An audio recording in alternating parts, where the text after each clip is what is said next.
Kemudian staffing atau pengelolaan SDM. Ya. Tahap kaderisasi. Staffing itu kan mengelola, ya, mulai merekrut, mengkader, kemudian membina sampai nanti mendelegasikan tugas. Yang pertama, tahap sembunyi-sembunyi yang dilakukan di Mekah selama 3 tahun. Ini Rasulullah tidak banyak berdakwah dalam aspek kehidupan sehari-hari, tapi lebih menggunakan organisasi rahasia waktu itu, Darul Arqam itu. Dan pembinaannya hanya difokuskan pada aspek akidah saja, karena memang awal berdakwah.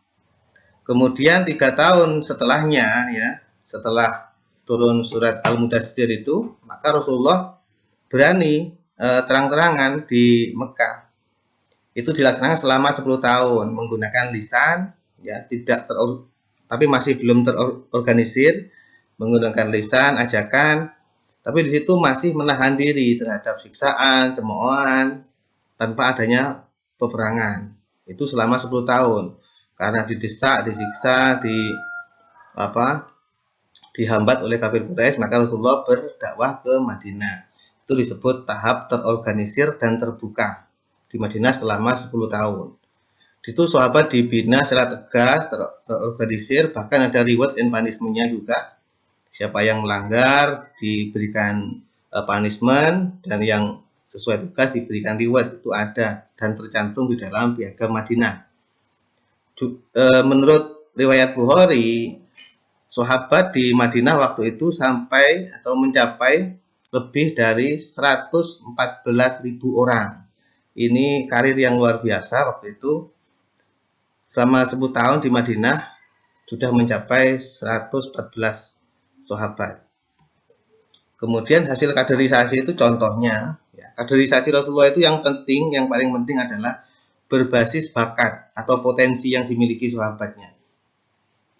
Contoh, Ali bin Abi Thalib itu bakatnya ke militer dan keilmuan, maka dia dikader mulai kecil, mulai sejak dini menjadi panglima perang yang handal sekaligus ilmuwan. Zaid bin Thabit karena bakatnya dalam ilmu faraid, maka sejak dini Rasulullah membimbing Zaid menjadi ahli faraid, sekaligus menjadi sekretaris Nabi sebagai juru tulis atau juru bahasa Nabi.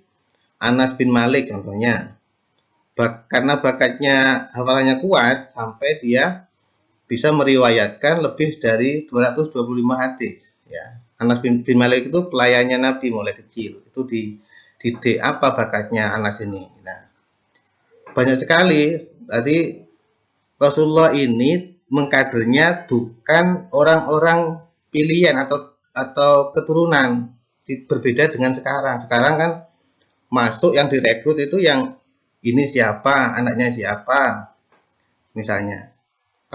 Karir sebelumnya seperti apa, itu baru direkrut. Kalau Nabi tidak. Contoh, Salman Al-Farisi misalnya di Madinah itu. Salman Al-Farisi itu budak awalnya, direkrut karena dia punya bakat dalam organisasi, ya, direkrut sampai akhirnya jadi gubernur. Kemudian banyak lagi budak-budak yang awalnya dicemooh, akhirnya dikader menjadi orang yang luar biasa. Kemudian dikader, sudah hasilnya sudah tercapai, maka dilakukanlah delegasi. Di teori manajemen ada teori otorisasi, atribusi delegasi itu ada, silakan dibaca. Nah, contoh delegasi yang dilakukan Rasulullah, Ali bin Abi Thalib misalnya, Utsman bin Affan, Ubay bin Ka'ab, Zaid bin Thabit diberikan tugas oleh Rasulullah untuk menulis wahyu karena potensi mereka sangat luar biasa dalam hal tulis menulis, kemudian hafalan dan lain-lain.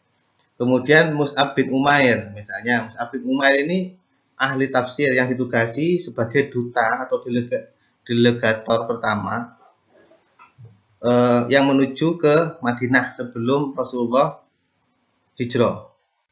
Keberhasilannya bisa mengislamkan 70 orang di Madinah sebelum ketemu Rasulullah. Itu peran Mus'ab bin Umair, dia ahli tafsir. Ja'far bin Abi Thalib dia ahli diplomasi dan pidato. Karena ahli diplomasi dan pidato, dia ditugaskan untuk memimpin kaum muslim yang hijrah ke Habasyah, menghadap kerajaan Negus waktu itu. Jadi ada dialog di situ, debat antara Ja'far, Raja Negus, dan perwakilan kaum kafir dari Mekah. Kemudian Mu'ad bin Jabal, yang biasanya belajar ilmu fikih pasti nemuin nama ini, Mu'ad bin Jabal. Karena ahli fikih, dia ditugasi untuk berdakwah ke Yaman. Waktu itu kan dialognya, Mu'ad, apa dasar kamu membuat hukum?